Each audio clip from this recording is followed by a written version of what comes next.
გილოცავ, შენ კიდე უფრო ახლოს ხარ ბედნიერ ცხოვრებასთან. დღე მესამე. მოდი დღევანდელ დღეს სამი საკითხი გავიაროთ.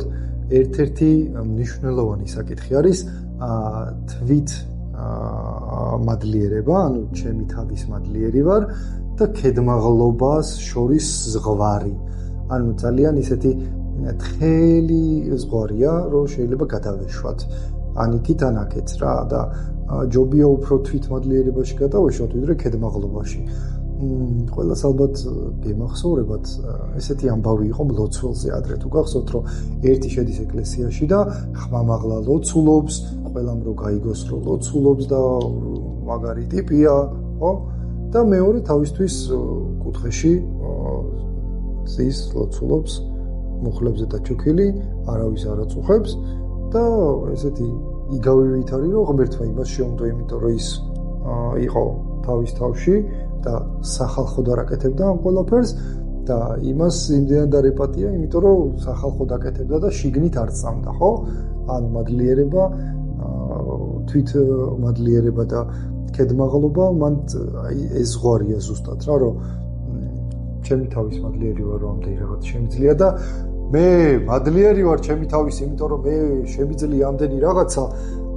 ხო, აი ზღვარი დასაცავი არის, რომ კი, ყველანი ძალიან მაგარი ტიპები ვართ, თუმცა რაც უფრო ძლიერები ვართ, მით უფრო ნაკლებად გვინდა, რომ დავამტკიცოთ, რომ მაგრები ვართ. ანუ შინაგანად როცა ხარ მყარად და შენ თავში დარწმუნებული, მაშინ არ გჭირდება არავისთან არაფრის დამტკიცება. იმიტომ რომ უბრალოდ ხარ და ეს საკმარისია რა. მეორე საკითხი არის წარსულთან მიდგომა, ანუ შენი წარსულის და ეხლანდელი მეს გადაფასება. თუმცა თქვენ ალბათ ახლა გეგონებათ, რომ წარსულზე ვლაპარაკობ, რა წარსულში მაქვს, არა. ეხლა უნდა გავაკეთოთ სხვანაირი პრაქტიკა. ეხლა მე თქვენი გაჩუქებთ 10 წელიწადს. როგორ გაჩუქებთ 10 წელიწადს? ეხლა უნდა დავუჭოთ თვალები და წარმოვიდგინოთ 10 წელიწადში ვინ ვიქნები. როგორი ვარ და რას ვაკეთებ? ეს კარგად უნდა მოვახდინოთ ამის ვიზუალიზაცია. ძისი მიღწევა მინდა, რას ვაკეთებ, რითი ვარ დაკავებული და როგორი მდგომარეობა მაქვს. ეხლა გაახილეთ თვალები და აქ ხართ.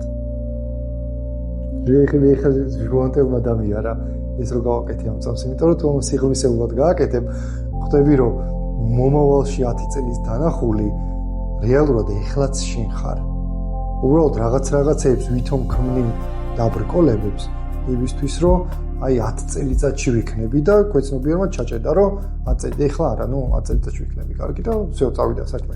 10 წელიწადში ვიქნები, მაგრამ ეხლა ვარ აქ. წარმოვიდგინე 10 წელიწადში რა მინდა ვიყო, გავტეხე დრო და ეხლა ვარ ასეთი. ეხლა ვაკეთებ ამ ყველაფერს. და ეხლა ვარ ამ ყველაფრით დაკავებული. შესაბამისად, გილოცავთ, ვისაც გამოგივიდათ ეს სიღრმისეულად თქვენთვის მართლა ჩაეძიეთ ამ პრაქტიკაში, თქვენ ამ წამს 10 წელი თქვენი ცხოვრების მოიგეთ. და ეს მშვენიერია. ხო, მესამე საკითხი, რასაც მინდა შევეხო, არის საკუთარი გამარჯვებების ხმამაღლა თქმა.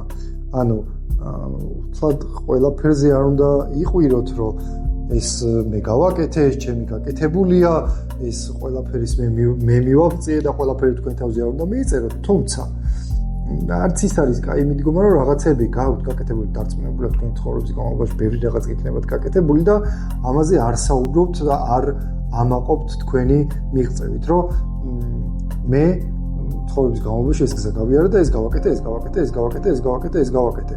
თუმცა ამ ყველა მიღწევის უკან იყო ძალიან ბევრი წარუმატებლობა, ხო? იმიტომ რომ რაღაცას რომ მიაღწიო, ჯერ ბევრი რაღაც უნდა იცადო, ხო?